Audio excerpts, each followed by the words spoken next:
Hi, good morning everyone. It's great to see so many of you here. One of our papers that we developed is our value statement, and I was asked to just do 5 minutes on that. So I suppose starting off by saying a little bit about values.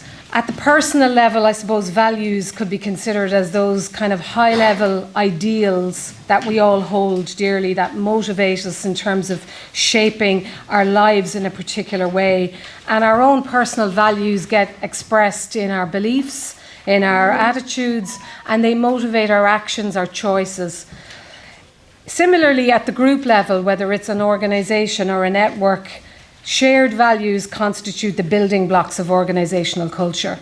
And that's why they're so important. And they shape organisational priorities, they shape processes and systems, and they shape the practice of employees or members. So the Solidarity Network in our paper that Damien mentioned, we identified 5 what we are calling shared anchor values that we felt that motivate civil society for transformative change. 5 kind of values that we felt organisations could get behind. So they are the values of radical hope, which involves a belief that change is possible. It's about embracing diversity and uncertainty and pursuing a passionate engagement in the demand for change. The value of equality, which involves the redistribution of resources, the recognition and welcoming of diversity and empowerment of the diversity of groups in our society. Ecological sustainability, involving a climate-friendly world, ensuring lasting protection of the environment, including, for example, through just transition. Solidarity, involving connecting and organising through collaboration, coordination, mutual support, and importantly, overcoming our silos or coming out of our silos to do that across the various areas that we work in.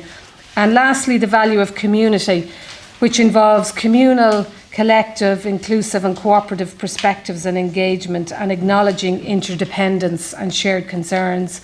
So at our event last year, we spent a good bit of time kind of unpacking those 5 values and discussing them and tearing them apart a bit.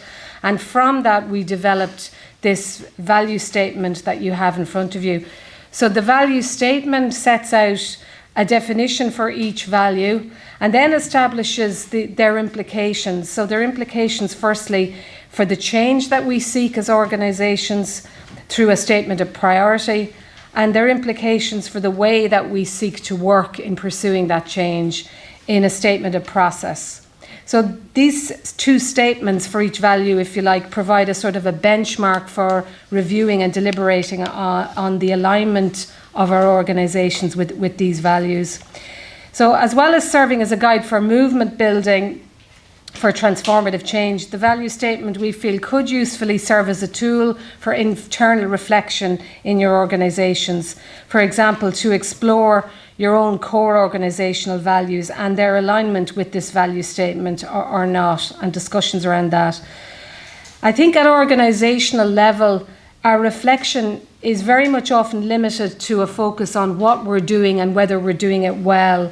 But values-based reflection, I think, challenges us to consider the beliefs, assumptions and values that are actually shaping organisational priorities, assumptions and processes, and to discuss whether or not there's actual alignment between the dominant values at play and our stated core values, because often there can be values gap in that regard. So in using the value statement in this way, it could offer a tool for reflection to explore to what extent our priorities, processes and practice in our organisations give expression to these values, the barriers may be faced in achieving alignment, and a benchmark for our organisations in how we might seek to be and to function in terms of the outcomes that we seek to pursue. In movement building, the value statement could be used to establish these 5 values as a starting point for shared foundations across organisations and cross-sectorally for movement building.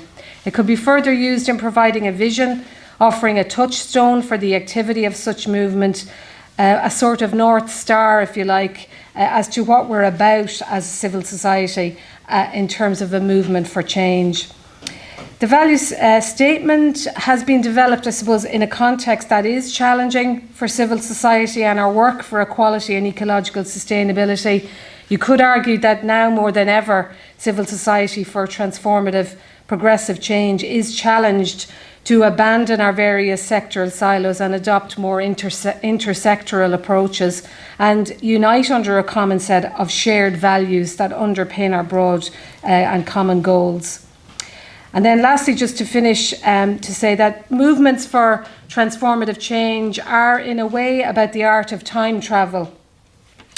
Starting at the end of the story, they're accelerating change by embodying and manifesting right here and now the values that they seek in the world. Such movements are not simply asking people to believe another world is possible. They're asking us to generate and experience it through transformative practice and strategy, including deeply embodying the values at the heart of the movement's vision. Thank you.